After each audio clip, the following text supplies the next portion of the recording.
There's an old woman who lives way up in the mountains of Japan. She's children are grown and gone, and her grandchildren are grown and gone, but I'm going to call her grandmother because she is one. And she lives alone in those mountains because she likes it that way. Grandmother isn't rich, but she isn't poor. She has enough to make rice for dinner every night. She can make rice 100 different ways, but at this stage in her life, mostly she makes rice cakes. Not those styrofoam discs you get in the store in the plastic bags. Real, fresh Japanese rice cakes. Sweet, soft, and savory.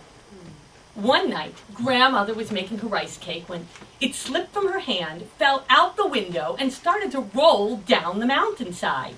Grandmother wasn't poor, but she wasn't rich, and she had never wasted food in her life. So out the door after the rice cake she went. Down, down, when out of the shadows rose an Oni. An Oni is a Japanese night monster. This is before anime. So no big eyes, no breakfast cereal product placement deals, nothing but ugly.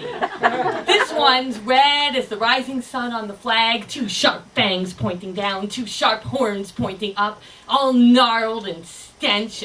In one clawed hand he's holding an iron club, and in the other he's got Grandmother's rice cake.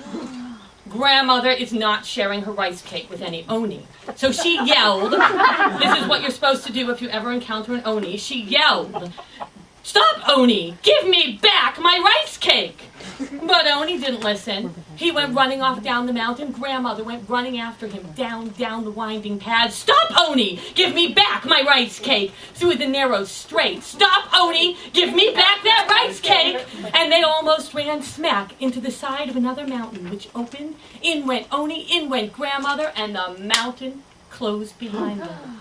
And now they're going down and down into the bowels of the earth. Grandmother can hear to one side an underground stream.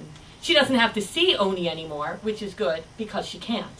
She can follow the sound of the stream down and down until she comes to a great open cavern dripping with stalactites and filled with Oni. It was a rainbow coalition of Oni. Blue ones, yellow ones, green ones, orange ones, every single one of them ugly. And the red one that was holding her rice cake held out a single grain of rice and said, "Cook!" Well, there was a giant fire, and there was a giant pot, and there were all the Oni, and there was one little grain of rice. She dropped it into the pot. She took the giant paddle that was there, and she stirred once, twice, 3 times, and the pot filled with rice. Grandmother had fed children. Grandmother had fed grandchildren. Once there was an international soccer delegation down in the valley. Came up. Grandmother fed all 6 teams, but never had she fed anyone like these Oni. They ate all night, and all day they slept, and Grandmother, exhausted, slept too. And that became her new life. Night after night, cooking and cleaning up after disgusting Oni. Day after day, asleep in the gloom. No light but the smoky fire and the milky drip, drip, drip of those dripstones. Until she said to herself, "Enough!" She had heard the stream. The Oni filled that pot every night. She waited until the last one fell asleep. And then she took the paddle like a yoke across her neck, slung the pot, and went off in search of the stream. And when she found it, she put in the pot, she stepped in, she took that paddle, and she started paddling downstream safe, because Oni cannot get wet. And then she heard a horrible noise, and the pot was sinking lower and lower until there were fish flopping about in the mud. She looked behind her, and there were all the Oni on the bank, swollen like grains of rice to 2 and 3 times their size, just starting to put their feet into the mud. There's a game Grandmother's children used to play. You probably know it. You can't say anything, you just have to make a funny face. For real. A really ridiculous face. Funnier, that's a good one, funnier. Funny faces. And the Oni, they were trying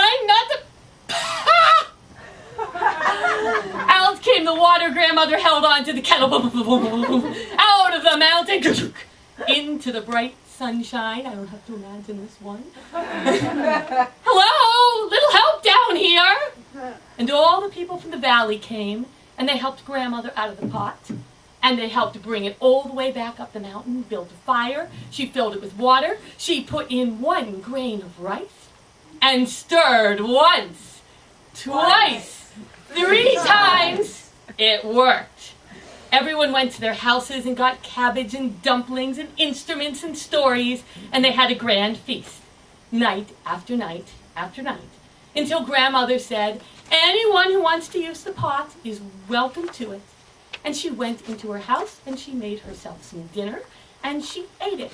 Not every night, but most nights thereafter, alone, because she liked it that way.